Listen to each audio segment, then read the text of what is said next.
talked about my 10 favorite things about stripping. That video is linked after this one. But, like in every job, there are downsides. The highs enjoyed by strippers are very high, in my opinion. The lows are similarly low.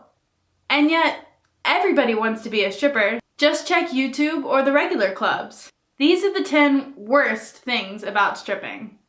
Number 1 is exhaustion.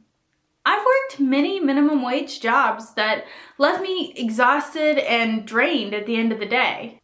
But I have never worked any other job that was so physically and emotionally draining that not only did I get off every shift avoiding any situation where I had to talk to people, I also went home, went to sleep, got up in the morning, and then had to take a 2-hour hot bath before I could move my limbs properly.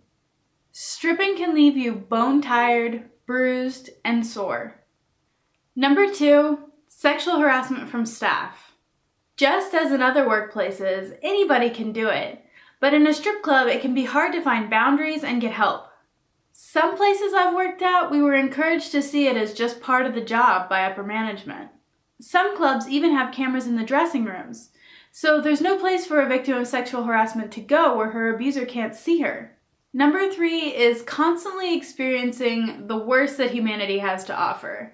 People often see strip clubs as places to go to get fucked up and act in ways they never would at school, home, or work. They forget strippers are people, which is my reason for having this channel. Either because they're really wasted, or simply because they feel like it. But that's not the only reason why I say strippers see the worst of humanity. A lot of the people that they talk to are seeing the dark side of humanity themselves. Strip clubs are the first stop for people going through divorces, dealing with an unfaithful partner, or watching an ex move on. The combination of poor treatment and a job that often heavily involves listening to these stories can make us pretty fucking tired of human beings. Number 4 is losing your kids because of your job. Another thing we deal with based on negative views of our careers is losing children easily, to fathers, family members, or the system, even when we're competent parents, solely based on stigma.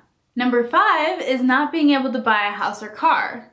Many strippers are contractors who don't have an earnings statement or a paycheck to hand over to potential landlords or people selling cars. They often have fewer options when making choices like these than heads of household making significantly less. This is one reason you may see a girl make $600 in one night and have her car break down on her way home. Number 6 is irregular money. Another reason her car may break down is that this may be her first $600 in a month. Even if she doesn't gain weight, doesn't burn out, her looks don't change, the season doesn't change, and a whole crop of new girls doesn't get hired at her club, money fortunes change for one girl or a club all the time. It's hard to plan for and hard to save for. Dancers can make negative money night after night and less than minimum wage for weeks at a time. Number 7 is danger.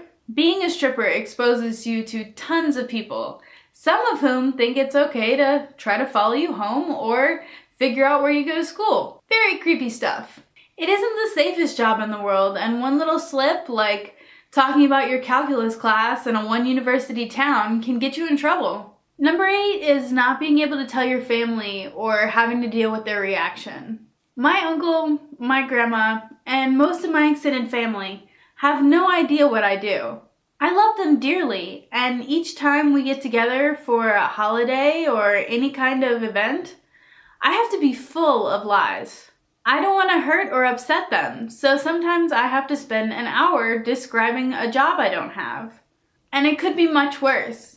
Friends of mine have been kicked out of their homes when their families find out what they do. Which is, the thing to do when your daughter's finally getting on her feet. Number 9 is working costs. Stripping is expensive. Shoes, costumes, makeup, workouts, tanning, nail care, hair care, gas if the club is too far away. Independent dancers can write all this stuff off on their taxes, but all dancers have to spend it. Number 10 is relationship problems. Based on a general survey of my Facebook inbox and my nights at the club, 100% of people want to date dancers.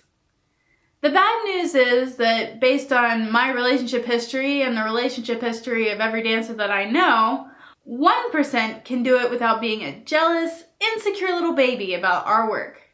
My friends have put up with their work bags being called their whore bags.